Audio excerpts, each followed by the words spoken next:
जय हिंद विद्यार्थी मित्रांनो, खूप महत्त्वाचा टॉपिक बघणार आहोत. तर आपण जीकेचे प्रश्न खूप कमी टाईममध्ये जास्त प्रश्न घ्यायचा आपण इथे प्रयत्न करूया.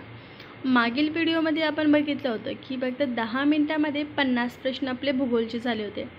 10 मिनिटांमध्ये आपले राज्यशास्त्राचे देखील मी प्रश्न केले होते कंप्लीट. 10 मिनिटांमध्ये किती? तर 50. तुम्हाला आवश्यक वाटल्यास तो व्हिडिओ नक्की बघा. चला मग आता हा व्हिडिओला सुरुवात करूया.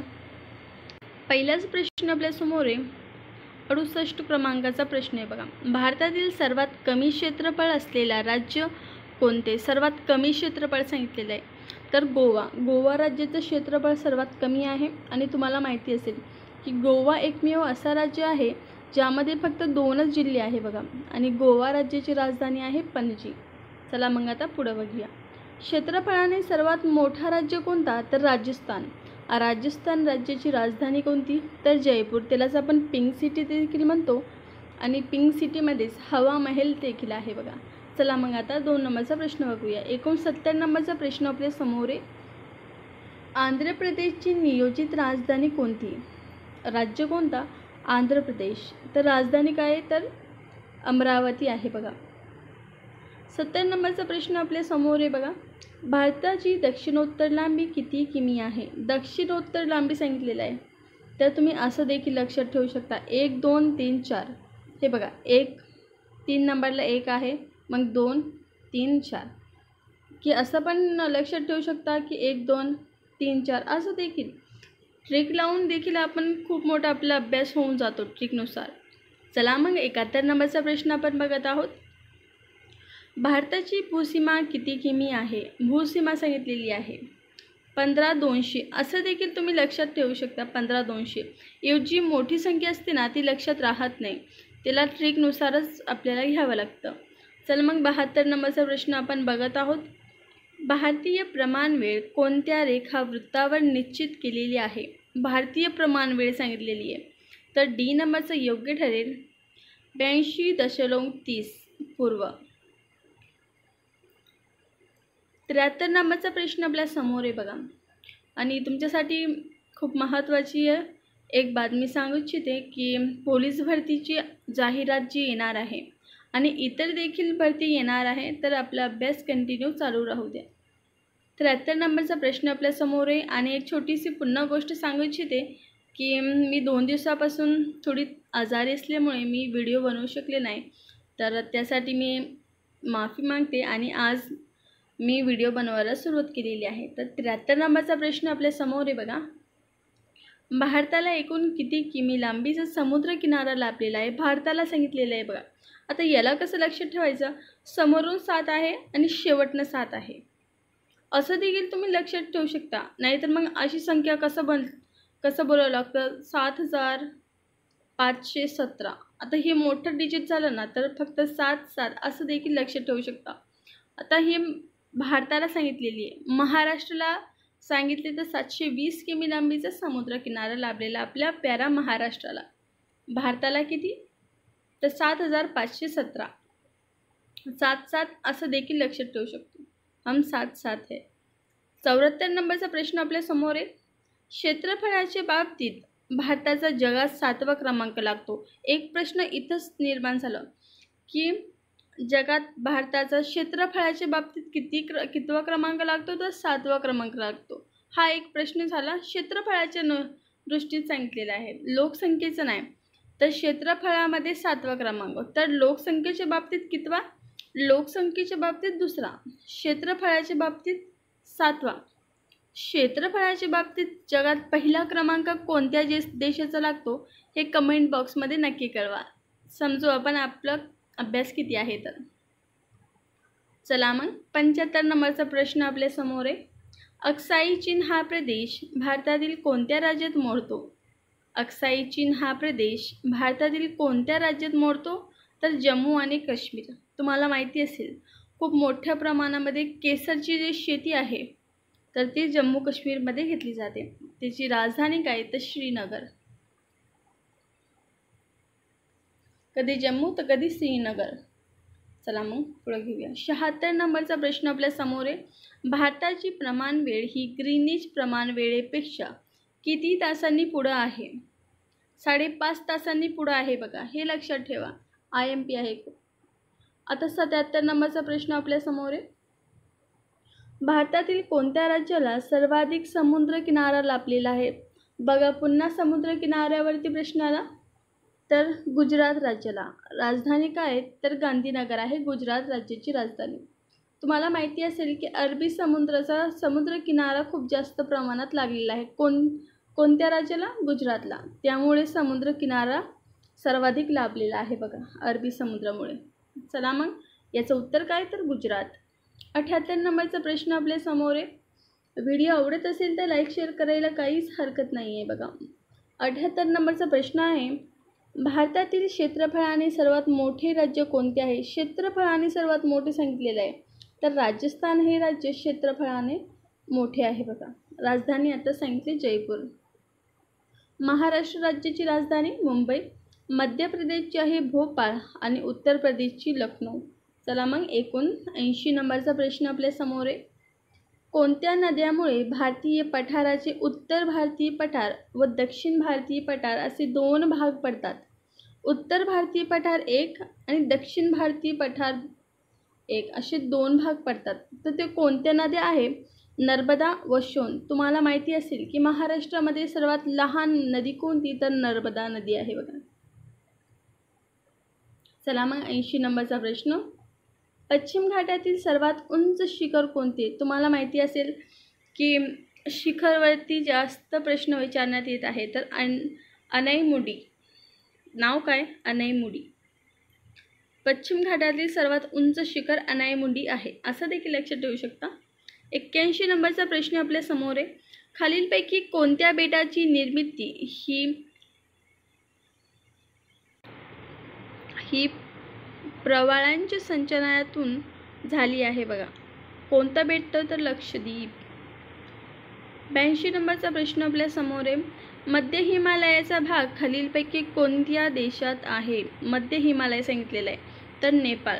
नेपाळमध्ये आहे बघा मध्य हिमालयाचा भाग. 83 नंबरचा प्रश्न आपल्या समोर आहे. अरबी समुद्रात असलेले बेटाचे समूहास काय म्हणतात?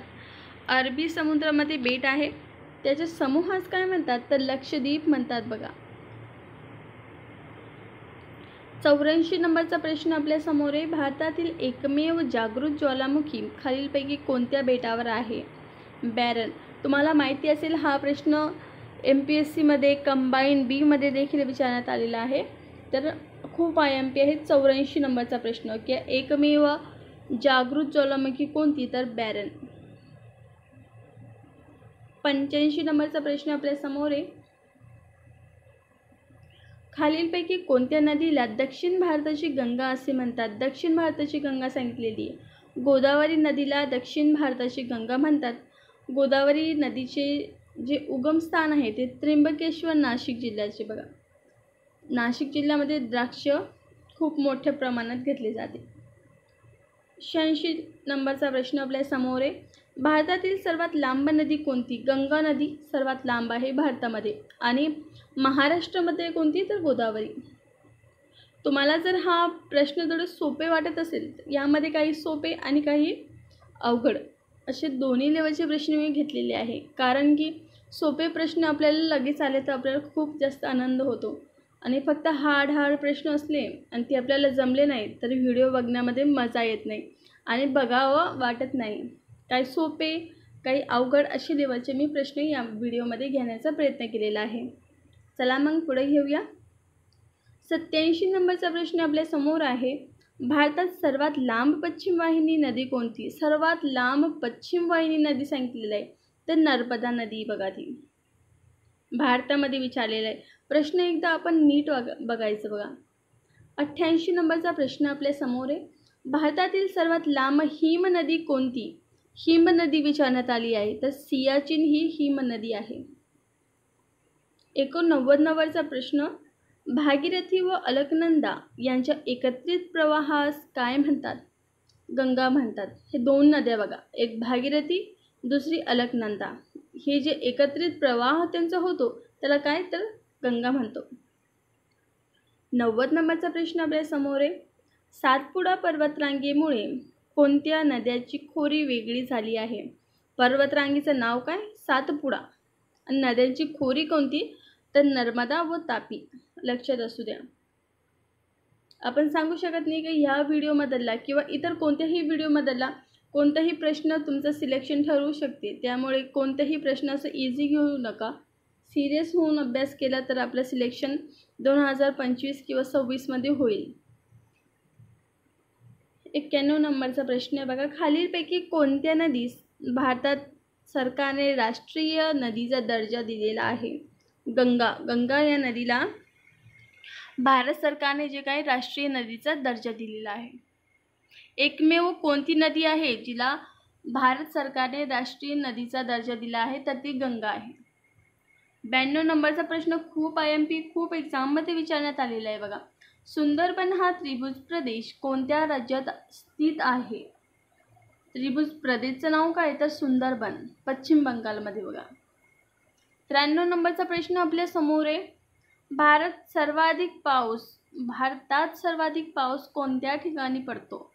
मौसिनराम, मेघालयमध्ये बघा. तुम्हाला माहिती असेल 1 नंबरचं अ दिलेलं आहे आंबोली. आंबोलीमध्ये महाराष्ट्रामध्ये सर्वाधिक पाऊस कोणत्या ठिकाणी पडतो असं जर प्रश्न आला तर आंबोली येईल बघा. आणि भारतामध्ये सर्वाधिक पाऊस कुठे पडला असं जर प्रश्न आला तर मौसिनराम असं येईल बघा. फक्त प्रश्न जे काही नीट वाचायचं. 94 नंबरचा प्रश्न आपल्या समोर आहे. ईशान्य मोसमी वाऱ्यापासून खालीलपैकी कोणत्या राज्यात पाऊस पडतो? वारे कोणते? ईशान्य मोसमी वाऱ्यापासून कोणत्या राज्यात पाऊस पडतो? तर तामिळनाडू. तुम्हाला माहिती असेल तामिळनाडूची राजधानी चेन्नई आहे बघा. बिहार राज्याची राजधानी आहे पटना. गुजरातची गांधीनगर आहे. आणि डी नंबरचा आहे राजस्थान, त्याची जयपूर. 95 नंबरचा प्रश्न आपल्या समोर. ज्वारी उत्पादनात भारतात प्रथम क्रमांकाचे राज्य कोणते? महाराष्ट्र राज्य. परंतु महाराष्ट्र राज्यामध्ये कोणता जिल्हा आहे ज्यामध्ये ज्वारी उत्पादनास तो खूप जास्त महत्त्वाचा किंवा जास्त तिथे ज्वारी उत्पादन होते? तर सोलापूरमध्ये बघा. 96 नंबरचा प्रश्न आपल्या समोर आहे. रबर उत्पादनात कोणत्या राज्याचा प्रथम क्रमांक लागतो रबर उत्पादनामध्ये? तर केरळ. चला पुढं. 97 नंबरचा प्रश्न आपल्या समोर आहे. कोणत्याही प्रदेशाचा समतोल राखण्यासाठी किती टक्के जमीन वनाखाली असणे आवश्यक आहे? तर 33. 98 नंबरचा प्रश्न आहे बघा. भारतात सर्वाधिक वनव्याप्त क्षेत्र कोणत्या राज्यात आहे? तर मध्य प्रदेश या राज्यात आहे बघा. मी मागाशी सांगितलं तुम्हाला की मध्य प्रदेश राज्याची राजधानी भोपाळ आहे. तुम्हाला माहिती असेल किंवा आठवण असेल कुणाला माहिती असेल किंवा माहिती नसेल सुद्धा की मध्य प्रदेश राज्याची राजधानी भोपाळ आहे. आणि भोपाळ गॅस दुर्घटना यावरती एक मूवी देखील बनलेली आहे. आणि एक दुर्घटना झाली होती तिथे. तर भोपाळ हा खूप गरीब लोक खूप मेले होते. गरीब श्रीमंत सर्वच लोक मेले होते गॅस गळतीमुळे. 99 नंबरचा प्रश्न आहे. भारतात वन महोत्सव कोणत्या महिन्याच्या पहिल्या आठवड्यात साजरा केला जातो? वन महोत्सव सांगितलेला आहे तर जुलै. 100 नंबरचा प्रश्न आहे बघा. खालीलपैकी कोणत्या राज्यात चंदनाची झाडे मोठ्या प्रमाणात आढळतात? कर्नाटकमध्ये. तुम्हाला माहिती असेल कर्नाटक राज्याची राजधानी जी काय बेंगळुरू आहे. 101 नंबरचा प्रश्न आहे. भारताचा राष्ट्रीय जलचर प्राणी कोणता आहे? डॉल्फिन हा जलचर प्राणी आहे भारताचा. 102 नंबरचा प्रश्न आपल्या समोर आहे. देशाच्या व्याघ्र राजधानीचा दर्जा कोणत्या शहराला देण्यात आला आहे? आपल्याच नागपूरला. देशाच्या व्याघ्र राजधानी कोणती? तर नागपूर. 103 नंबरचा प्रश्न आपल्या समोर आहे. भारतात किती वर्षांनी व्याघ्र गणना केली जाते? दर 4 वर्षांनी केली जाते बघा. 104 नंबरचा प्रश्न आहे. गुजरात राज्यातील गीर अभयारण्य हे कशासाठी प्रसिद्ध आहे? सिंहासाठी. 104 नंबरचा प्रश्न IMP आहे. का बरं IMP आहे? तर हा प्रश्न खूप एक्झाममध्ये विचारण्यात आलेला आहे. 105 नंबरचा प्रश्न आहे. हत्तीसाठी प्रसिद्ध असलेले पेरियार हे अभयारण्य कोणत्या राज्यात आहे? अभयारण्याचं नाव काय? तर पेरियार. कशासाठी प्रसिद्ध? हत्तीसाठी. आणि राज्य कोणता, तर केरळ राज्य आहे बघा. देश आपलाच. 106 नंबरचा प्रश्न घेऊन आलेले आपल्यासमोर. अणुऊर्जा निर्मितीसाठी अत्यावश्यक असणारे थोरियम हे कोणत्या राज्याच्या किनारी भागात सापडते? केरळ. थोरियम कोणत्या किनारी भागात सापडते, तर केरळ. आणि कशासाठी उपयुक्त आहे, तर अणुऊर्जा निर्मितीसाठी. 107 नंबरचा प्रश्न आहे. सागरी मत्स्योत्पादनात देशात प्रथम क्रमांक कोणत्या राज्याचा लागतो? गुजरात. कारण की गुजरात राज्याला जास्त समुद्र किनारा लाभलेला आहे, त्याच्यामुळे पण जास्त मत्स्योत्पादन होत असेल, म्हणून तो प्रथम क्रमांकावर आहे. 108 नंबरचा प्रश्न IMP. पन्ना ही हिऱ्याची खाण कोणत्या राज्यात आहे? मध्य प्रदेश. राजधानी भोपाळ. तुम्हाला माहिती असेल की एक सॉन्ग आहे बघा, पन्ना की तमन्ना है कि हिरा मुझे मिल जाए. तर पन्नावरून हा पन्नाची तमन्ना काय, हिरा भेटायची. तर पन्ना की तमन्ना है की मेरा हिरा मुझको मिल जाए. चला मग 109 नंबरचा प्रश्न आपल्या समोर आहे. सोन्याची खाणीकरिता प्रसिद्ध असलेले कोलार हे ठिकाण कोणत्या राज्यात आहे? कर्नाटक राज्यामध्ये आहे. कशासाठी? सोन्यासाठी प्रसिद्ध आहे. खाणीचं नाव काय, तर कोलार. 110 नंबरचा प्रश्न आहे. खनिज संपत्तीचे भांडार खालीलपैकी कोणत्या पठारास म्हणतात? छोटा नागपूरचा पठार याला खनिज संपत्तीचे भांडार म्हणतात. हा प्रश्न येऊ शकतो, असाच छापू शकतात ते. 110 नंबरचा प्रश्न तसं टेकू शकतात ते. 110 नंबरचा प्रश्न आहे.